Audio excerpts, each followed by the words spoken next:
Yeah, man. We got the Raycons here, on the table, Sam, man. What's that promo code for them again? If they can grab them Raycons. It's real big on the screen for y'all right here. And if you're listening, here's what it is. It's buyraycon.com/HHU101. Yes, sir. Once again, that is buyraycon.com/HHU101. Go get your Raycons right now. We're not just throwing a plug out. These are my personal pair of Raycons. You see here, I use these every day for my workout. I get my vibe on. These are perfect for phone calls. You can do your podcast on there. I went live on many occasions with these earphones right here. They got Hip Hop Uncensored podcast stamp of approval. 15% off too. Can't beat that right now. On an already cheap product. Throw that on there. You're getting a steal, man. Go grab yours right now. Right now, the link will be in the description box of this YouTube channel right now, right under this video. Make sure that you hit that link right now. Get your special pair of Raycon, man. 15% off. I'm about to sound like a real Republican right now. Do it. Do what you gotta do. All right. Oh man. All right. But Lupe, isn't that smart? It's genius.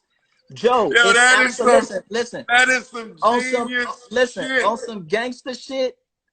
They don't, Atlantic doesn't double dip, they triple dip. It's fucking genius. That's hard, Lupe. It's cold blooded. Yeah, that's hard. Don't get me wrong. Trust me, Joe. I'm from the streets. I'm a street nigga for real. The shit's genius. Yeah, that's some ill shit. Grow it, sell it, and own the pawn shop that niggas are stealing the TVs and selling the shit back to you so you can sell, nigga. That's a cold game. That's a cold game. Hey, but wait. See, but listen now, and this is why I'm against you, because what I've learned is to have a good business partner and an effective business partner, they need to be as invested as you in some shit. Joe, how big was my... Let me talk. I let you talk, Lupe. Hold up. Let me talk. I let you talk. You talk a lot, Joe. Huh? I said you talk a lot.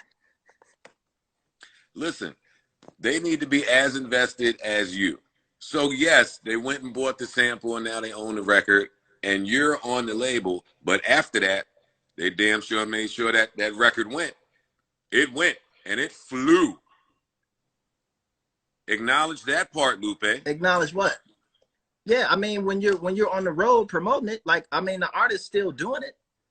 And then it didn't fly as much as you thought it was because niggas weren't playing it. So that's when you got to do the radio shows and do songs for free and do all of that other shit to get the song on the radio. It's not just the labels investing money to go do this, nigga. I'm in the car with the regionals driving around to the little stations and stations. Lupe, you talking to me. I have had executives stop records just because they already had too many records in the marketplace. Yeah. They didn't go buy a sample. They just stepped on records that I attempted to put out on my own. They never backed it. They never doubled back to fucking invest in it. I've had records that I felt like were huge, would catapult my career as a 23-year-old in New Jersey. Yeah. That ended up having to be mixtape records because I didn't have support. Right.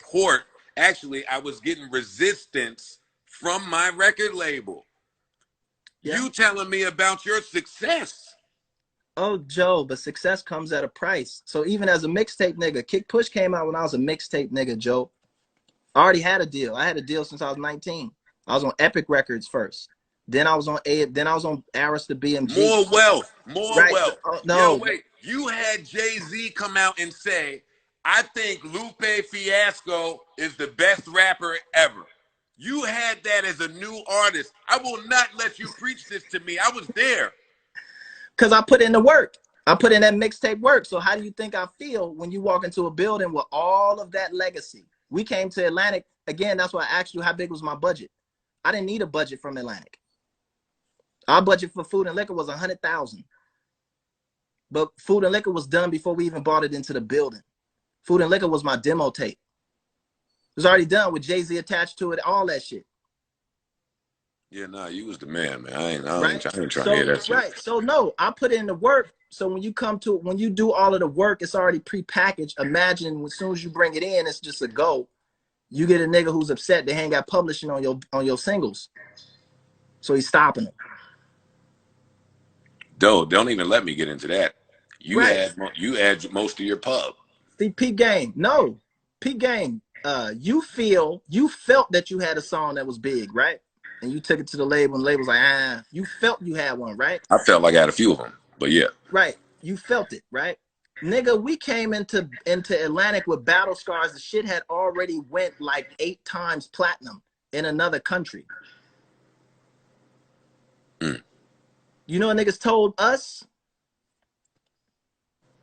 You know Mike Kaiser and what these niggas was on the phone saying to us? Give it to me.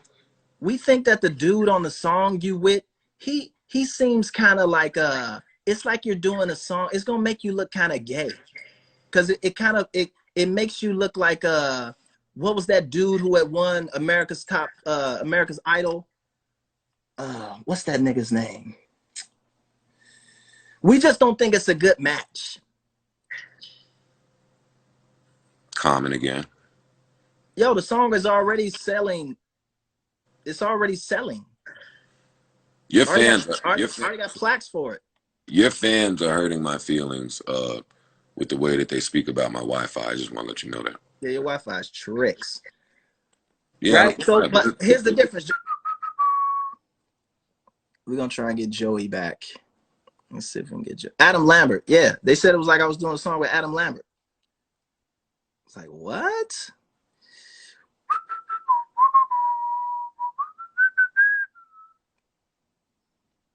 I need to find Joe.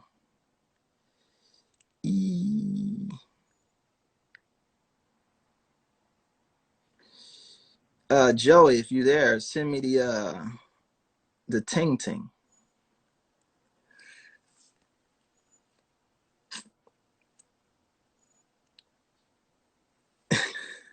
All right, here we go. Jay's back. Is this better? Yeah, you look. Is it better? Can you see me? Yeah, we can see your Wi-Fi is still trash, man. You need to step up. I don't know what's going podcast on with money. BIOS. I don't know. So Joseph, you had feelings. You felt that this was a hit. Nigga, we came in with spins already, with plaques already. I already had multi-platinum plaques that were obsolete by the end of the month because we had already did another 2-3 times platinum. Right? So when you come into the building with that and you hand that to the label and say, hey, the video's already shot. You ain't got to pay for shit. And Sony, the guy who did the song with, they'll do all the footwork. You ain't got to do shit. You just need to release. Just sign a release. Take this free money. This free success. Right? Okay. You know what the niggas told me? It's like you're doing a song with Adam Lambert. It just doesn't feel right. Okay. I've heard that before. Right? So when you come in with plaques, it's a difference from like, I think this shit might work. This shit is hot. Y'all niggas hating on my style. They don't give a fuck about that. Bars, what you think, how good or bad I can rap. Nigga, I bought you. When you niggas don't respect the creative, artistic expression of music, all you care about is stats and money and your percentages. Even when you bring them niggas, they stats, they money and they percentages, is still gonna find a problem to keep you down. And that's what I figured out. That's what I figured out too, Lupe. That's why I retired and got the fuck away from these niggas. Yeah, but I didn't retire. I still want to rap. I still want to make music. I want to find a space that I can make it. I still do. But I don't care about selling records. Have a blast with that tortured shit. Fuck that. I mean, but you know I do other shit. I got companies in other countries and all type of shit. I know. Listen, you far from a dummy, goddamn. I never thought that you was doing bad. When they first did the 360 shit, you know what I told Lior? Lior didn't know we had and you probably didn't know, nigga, we had a label deal at Atlantic. See, look, more privilege. Look at that. The label deal. We didn't have like just a regular ass Lupe signed to Atlantic. I was never signed directly to Atlantic Records. Why would I do that? Right? When I sat and had my renegotiation contract with Lior, what did I ask him for? When he wanted a 360 deal, I said, fine, take it. But what do I want? You didn't ask for your master's, did you? Of course I did. What did he say? Get out of my office. He said, what do you want him in, like a suitcase so you can carry him around with you?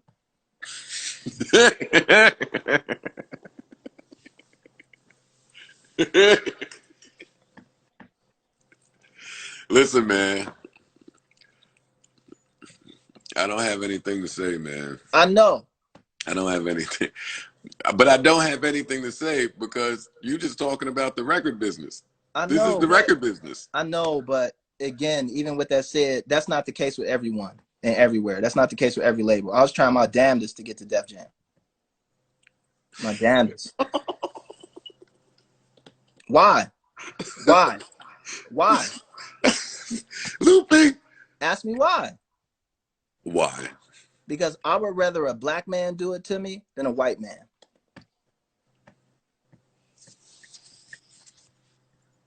We got to really get ourselves out of this oppressed state, honestly. You hear that though? And we got to, no, that's why I'm saying this to you. And we really got to start looking at the music business, or we started to already, but we got to continue to start looking at the music business as modern slavery. Because that's sad. It's not sad. I'd rather, when I got to act, who all got plaques for the cool? I do not know, but you had to pay for them, whoever got them. So I sent a plaque to Def Jam. Okay. Because I felt that, what's that bar? I didn't hear you. Who was running LaFace? L.A. Reid? Yeah. So I came up through L.A. Reid when L.A. Reid was CEO at Arista, right? Before he got the boot. And I genuinely actually, and my whole team, we genuinely loved L.A. Reid. Like even all of the shit and all of the record man shit, we still fuck with dude because at least dude was a straight shooter. He'd tell you that shit was trash. I sat and watched him tell niggas just shit was like, I can't do nothing but respect that. Craig, I can't respect that. Yeah, that was my experience with L.A. Reid. We've since made peace though. I love L.A. Reid. See? I sent L.A. Reid a plaque for the cool. Okay. Him, Karen Kwok, that whole side of it. Good old Love Karen Kwok, right? Karen was efficient. Beast. She was nasty. She was good. She was dope. And niggas was like, why would you send L.A. Reid a plaque for the cool? And I was like, because I respect L.A. Reid. And the shit that I learned under his tenure over at Arista, the mistakes and shit that we made and all of that shit, I felt that dude, even at Atlantic, was still my CEO. And I felt like without an L.A. Reid, it wouldn't be a Lupe Fiasco. And you felt like you would have had a better shot at Def Jam with L.A. Reid at the helm. Nope. I think it's a roll of the dice with anybody. Who knows what the fuck is going to happen, right? I would just have rather a black man did it to me than a white man. But how about no man? That's impossible. You still need a team. No, you're not hearing me then. You still need a team. I feel so bad for so many of my brothers, man. Why? Because y'all don't hear it. Hear what? The flawed logic. Lupe. Yes, you need a team. Yeah, you need a team. What does that have to do with? We're not volunteering to be fucking slaves, and then they give us a team. To your point earlier with the Leor talk, no, we're not going to continue to build things from scratch, and then ask Massa for permission to have it or when to use it. Right. So I mean, what if are you you telling me? Wait. Let me finish. Yeah. Because back to my original point of me thinking that you are too great of a resource, an asset, and a tool, and there are people out there that need more accessibility to you. My end point is right in line with that. your goal or your purpose may be a little bit greater than whatever you keep spewing to me about why you need a team. I don't think you really understand who the fuck you be. And every time I talk to artists like you, I'm not going to name any names, but it's a few of us that have been conditioned to not really know who the fuck we be. I hear that. At the end of every talk, I hear the constant need for why we may need X, Y, or Z, or this person, or I'm waiting for this, and if I need this, and if I had this, and if this person did this. Do you know who the fuck we be? Like, what is, yo, what you saying to me? Hold on. What you saying to me? Let me talk. What you saying to me sound like Spanish. It sound like French. It sound like some shit I don't understand. We've seen too many movies. I can't finish my point. I can't finish my point. You cannot listen and talk. Let me just say my point. We've seen too many movies for years and years and years of our plight in the music business. Right. We've seen it. So when I hear it from you, maybe I'm numb or thick-skinned to it. You went through it, I went through it. Every nigga I talked to went through it. Every group before us has gone through it. Nothing has changed because nobody bothered to change it. So here we are today with niggas like me, you, and so many others who now have technology on our side. We got our own money now. We don't need we don't need their capital. Like, now is the time. This is the very small window that creatives have to change the fucking world. And you niggas want to cry about what the fucking white man did to us in the game that we volunteered to be in because we didn't know any better? Do you know who the fuck I be? Yeah, I came in with a black dude. So, first of all, you had a partnership. You know what I'm saying, Lupe. I know. I hear what you're trying to say, but I'm different. Everybody's situation gonna be different, right? I came in from the streets with street niggas, right? And around, I say, 2014, I'm still on Atlantic, right? 2014, I'm still on Atlantic. Who are my friends, Joe? Who am I connected with? Who do I hang out with? Who do I talk to on a daily basis? I'll say nobody.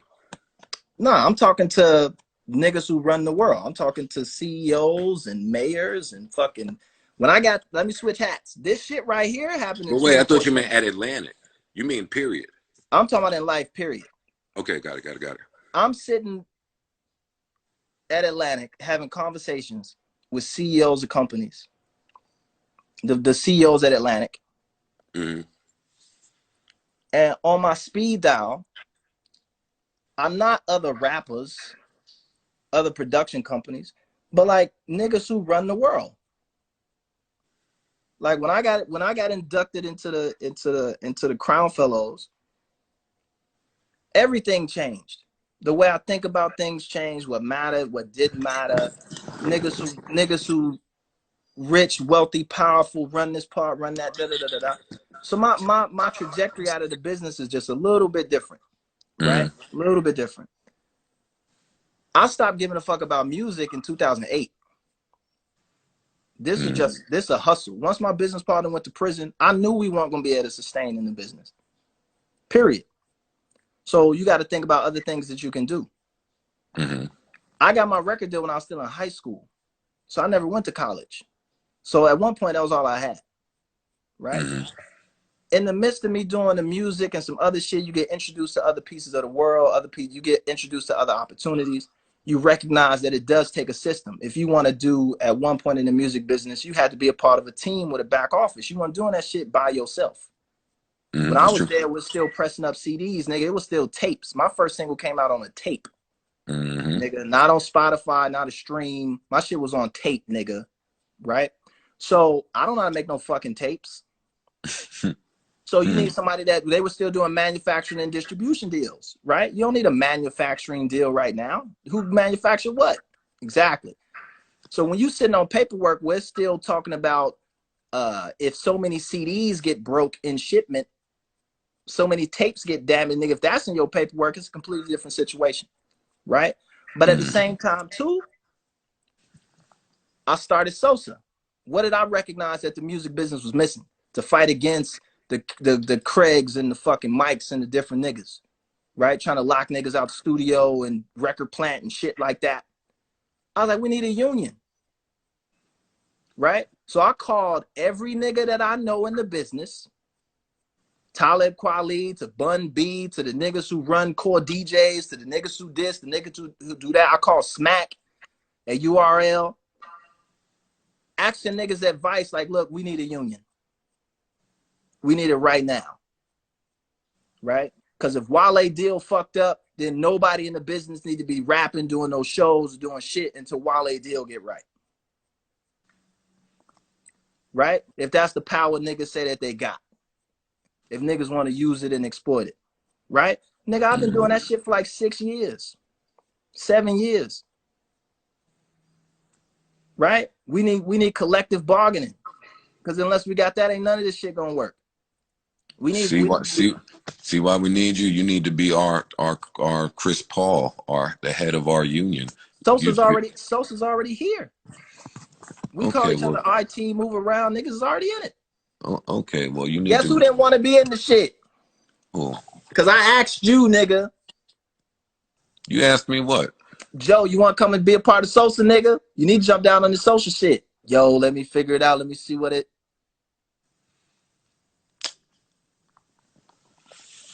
Yo, I hate when niggas attack my short-term memory, man. Okay. I do remember that. Do you remember that conversation, Joe? I remember that quick exchange. Yeah. I think I needed a little more information as to what you were attempting to set up, because you preaching the same shit I've been preaching for a long time. We needed something. We need expansion. Sosa needs to recruit. We needed something that wasn't based on business, because you had too many lawyers and too many managers that already had their hands in niggas' pockets, and they weren't gonna go against their management. Yeah. We needed something that wasn't based on subjectivity, because you think my shit is hot, or you think I'm dope, or you think this song is dope, or whatever. You couldn't do that because that shit was too slippery, right? Bunch of niggas were sitting in a circle talking about their shit is hot, and nobody cares. We needed something objective, so it had to be based on academics. So what did I do? I went to Harvard. I went to MIT. I went to almost every top flight school that I can get into and talk to every professor that I could talk to in the language department or that dealt with hip hop in any way, and brought them into the fold and said, can you help us build a curriculum and a program for rappers?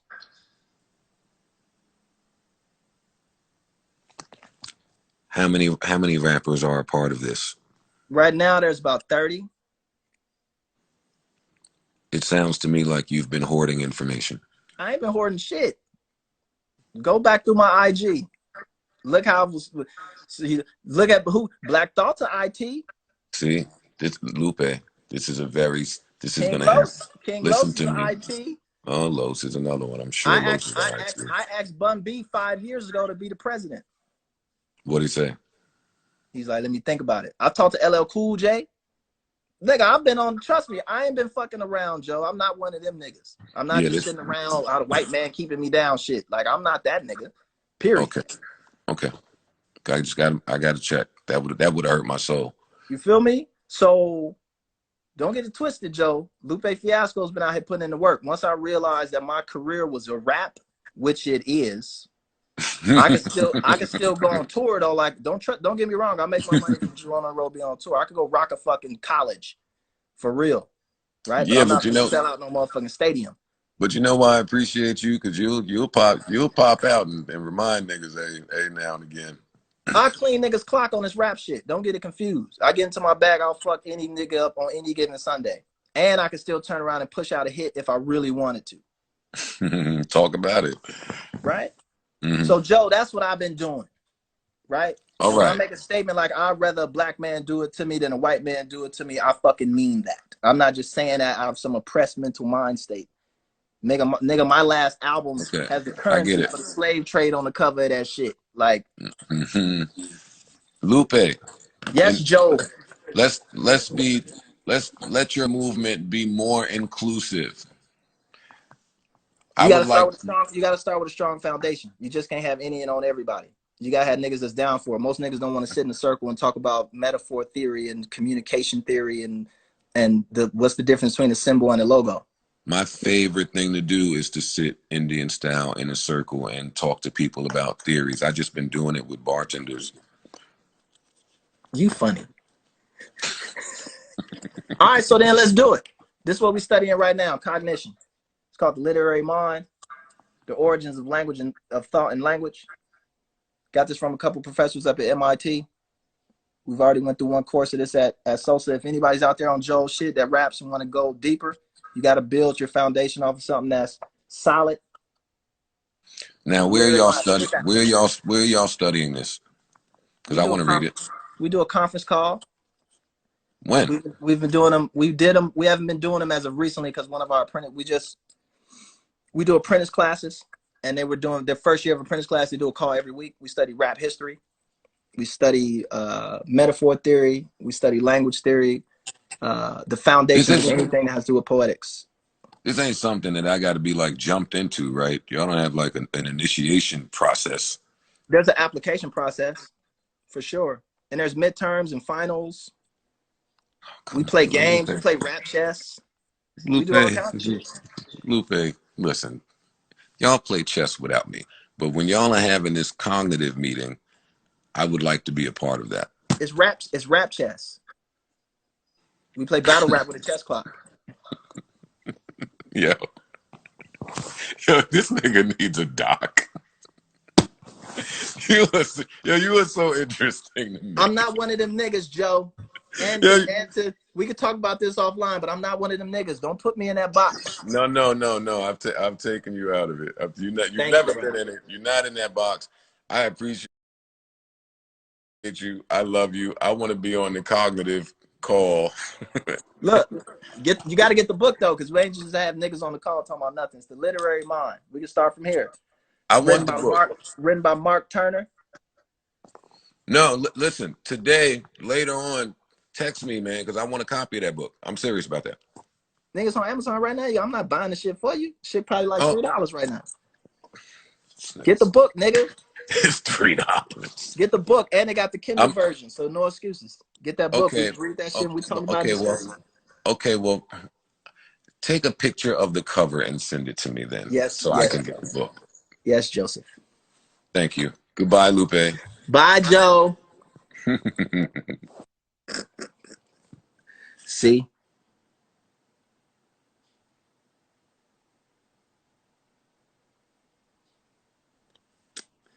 So anyway, any questions? I know I'm finna lose these 7,000 because I know at least 7,400 and something odd of these people are from Joe. They definitely not from me. So I'm gonna wait till this counter goes down significantly, so we can get down to some normal Lupe Fiasco style level of audience, folks. So we can get back to our dumb shit, our typath, sipath, kipath, etc., etc. You know what I'm saying? My phone's about to die though. Anyway, where we at?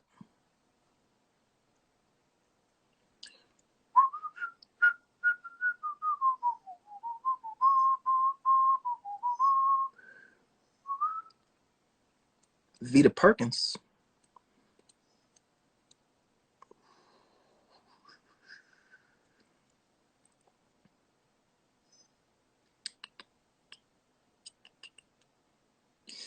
Yeah, don't get it confused.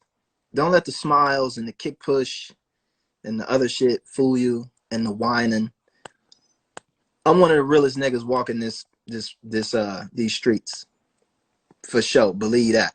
On all levels, whichever way you want to take it. From this industry shit to the street shit to the hood shit to the power shit to the political shit to whatever. Like, I know I joke a lot, and you may not like me, you know, I might like my songs or how I move or how I do business, but I guarantee you don't have a full grasp of the information. And once I start laying out the facts to you, niggas tend to change up real quick. And I try not to put that in people's faces or anything like that. For me, it's just an educational situation. And niggas that know me know I ain't got that many enemies. I ain't got that many problems with people. I keep it 100% chill. But it's certain people where it's like, yeah, them niggas ain't shit with a straight face. And, you know, their records have proven that to be the case. And every opportunity that they've had to kind of not do that, like actually do better for themselves. I mean, it may take them a few years to get it done. But in the meantime, a lot of these niggas ain't shit, man. That's why I say Cuddy ain't shit. That nigga ain't shit. But I know him a part of the same like program and come from the same kind of musical space and time.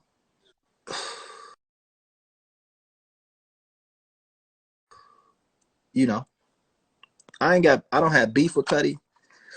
But I feel like Cuddy owes me an apology. Because he did some sucker fuck shit. And every nigga that I've ever had beef with, we've come to an understanding or some type of conclusion. And I know too many niggas in Cuddy's camp that know me directly, that niggas weren't able to squash that. And so I just let the shit go. I stopped worrying about the shit. I wasn't even thinking about it. But anyway.